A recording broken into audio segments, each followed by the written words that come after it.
सज्जन सिंह जी का नाम आते ही सर श्रद्धा से नतमस्तक हो जाता है।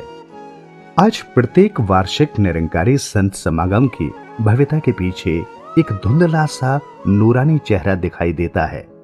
युवा, विद्वान और परोपकारी संत सज्जन सिंह जी का। सज्जन सिंह जी ने इस धरती पर बहुत ही कम आयु व्यतीत की। सज्जन सिंह जी को माता पिता के रूप में शहंशाह बाबा अवतार सिंह जी और जगत माता बुद्धवंती जी की सरपरस्ती नसीब हुई। कुशाग्र बुद्धि के सज्जन सिंह जी को मिशन की अनमोल शिक्षाओं को जन जन तक पहुंचाने की तीव्र इच्छा थी और इसके लिए आप नई नई विधि सोचते रहते थे।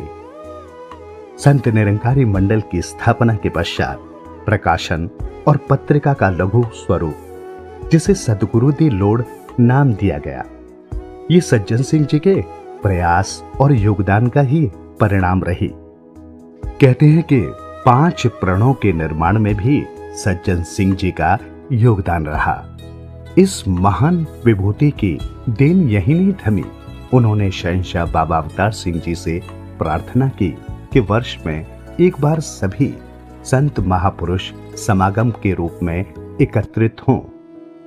मात्र 16 साल की अल्पायु में ही सज्जन सिंह जी निरंकार प्रभु में समाहित हो गए।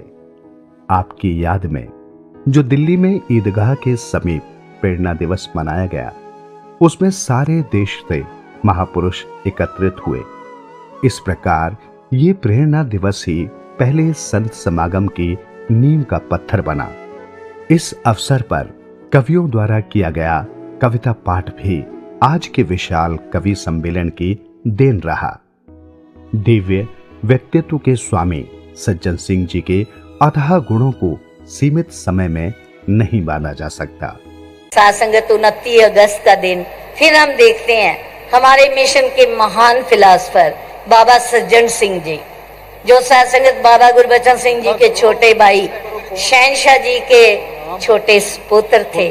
16 साल 10 महीने 18 दिन की आयु केवल शरीरक लेकर आए, पर इस महान नौजवान ने जो आज के समागम है, आज का संत निरंकारी एडमिनिस्ट्रेटिव बॉडी मंडल के रूप में है। सासंग चाहे 5 प्राण हैं, चाहे ये और कितने रूप आज मिशन को देखने मिलते हैं, उस बच्चे ने उस जवानी की उम्र में ये सब कुछ का और सासंगत उनके श्रद्धांजलि समारोह में 29 अगस्त 1948 को उसने शरीर छोड़ा।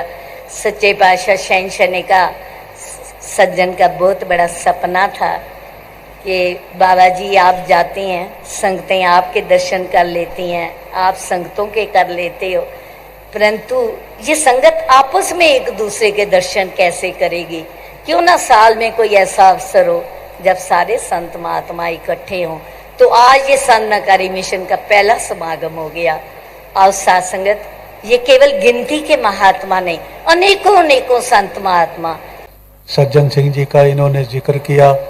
17 बरस की उम्र में वो साथ संगत बीमार हो गए और पहाड़गंज के पास ही एरवन हॉस्पिटल है।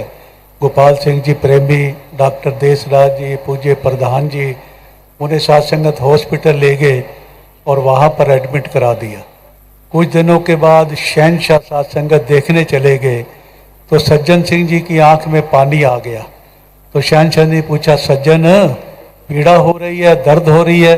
तो बच्चा क्या कहता है, जिन्हें 1943 से ही पिता को सतगुरु स्वीकार कर लिया था, कहने लगा, शहंशाह दर्द नहीं हो रही, पीड़ा नहीं हो रही, लज्जा आ रही है, शर्म आ रही है कि एक छोटे से अदने से गुरसिख को देखने के लिए शहंशाह बाबा अवतार सिंह को हॉस्पिटल में आना पड़ा। अब देखो, ये संस्कार बाबा अवतार सिंह महाराज ने बचपन में अपने बच्चों के जीवन के अंदर डाले थे। छोटे छोटे बच्चे गुरबचन सिंह जी, सज्जन सिंह जी जब आते तो बाबा बूटा सिंह पूछते, बच्चों रब कहाँ है? तो वो उछलकर उनकी गोद में बैठ जाते और कहते, बाबा जी आप ही तो रब हो, आप ही तो रब हो, आप ही तो रब हो। ऐसे संस्कार बाबा अवतार सिंह ने अपने 14 बरस की जिंदगी में साथ संगत पत्नी में, बच्चों की जिंदगी में डाले थे। और आज वही सारी लड़ी, चाहे बाबा गुरचन सिंह है, बाबा हरदेव सिंह है, माता सुविंदर जी हैं, अब साथ संगत सदगुरु माता सुदीक्षा जी हैं, वही लड़ी चली आ रही है जो साथ संगत हमारे परिवार को संभालने का प्रयास कर रहे हैं।